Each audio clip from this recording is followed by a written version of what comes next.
Everybody's talking about the fact that they're recasting Storm, Jean Grey, and Cyclops. I could totally play Cyclops. Aren't you too old to play Cyclops? Shut it! Meanwhile, we're talking about the Flash. My name is Barry Allen, and I am the fastest man alive. My name is Nathan Fadre, and I am the most moderately paced man alive. Unless we're talking about eating bacon, then I am the fastest man alive. On my way to the bathroom. Woo! Do not go in there. Welcome to Meanwhile, the show that introduces newcomers to the world of comics and connects it to the shows and games you already know and love. My name is Nathan Fadre. Let's get started. The Flash is a police scientist named Barry Allen. But before that, he was Jay Garrick. And then he was Wally West. And after that, Bart Allen. And somewhere down the line, okay, you know what? Let's just say this. The Flash is what's known as a legacy hero. Barry Allen, the character currently in the comics, is not the only one to hold the Flash title, and he won't be the last. Seems there's always a speedster willing to dress up with a lightning bolt on his chest and tap into the Speed Force. Barry Allen is the current speedster and will be the star of the upcoming TV show.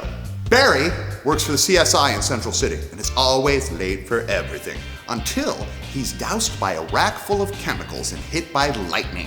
Instead of just, bursting into flames and then dying, Barry gains the ability to tap into the Speed Force, which allows him to basically accelerate to speeds ultimately faster than the speed of light.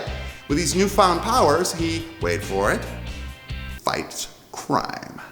Battling one of the best rogues gallery of villains outside of Batman. Villains such as Captain Cold, Gorilla Grodd, Weather Wizard, and yes, Captain Boomerang, who's really good at throwing, boomerangs. The Barry Allen version of The Flash first appeared in Showcase number 4 for DC Comics in October 1956.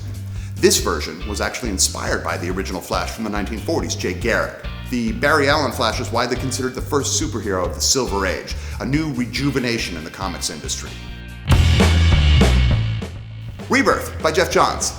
Barry Allen actually died in the 1985 story Crisis on Infinite Earths. And from 1985 to 2008, he remained dead, replaced by Wally West, his former sidekick, Kid Flash.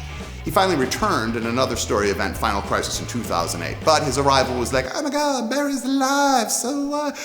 Rebirth tells the story of what happens next, while Barry gets to know his world some 20-odd years later. And it's a perfect introduction to the character. Okay, rack full of chemicals, lightning, boom, fire! Flashpoint.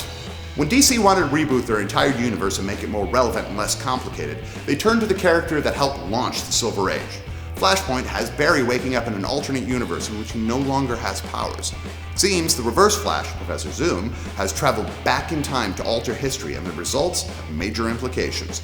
So finally, it's up to the Flash to reboot the entire universe, giving us the New 52.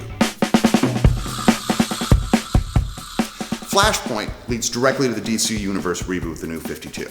It's easy to jump onto this with issue number 1, where the Flash's powers are causing ripples in the space-time continuum. There are a few trade paperbacks and they get you up to speed, so to speak.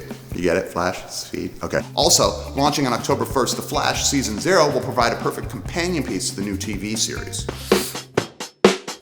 And that gets you moving with The Flash. Make sure to subscribe and feel free to add any story suggestions that you love in the comments section below. And meanwhile, we're gonna be doing a different kind of flashing around town. No, I can't flash people. Meanwhile, ready? We're gonna do this really fast. That's gonna be an effect. No, it's not. Yes, it is, Chris. Meanwhile, we're gonna reboot this universe right in the kisser.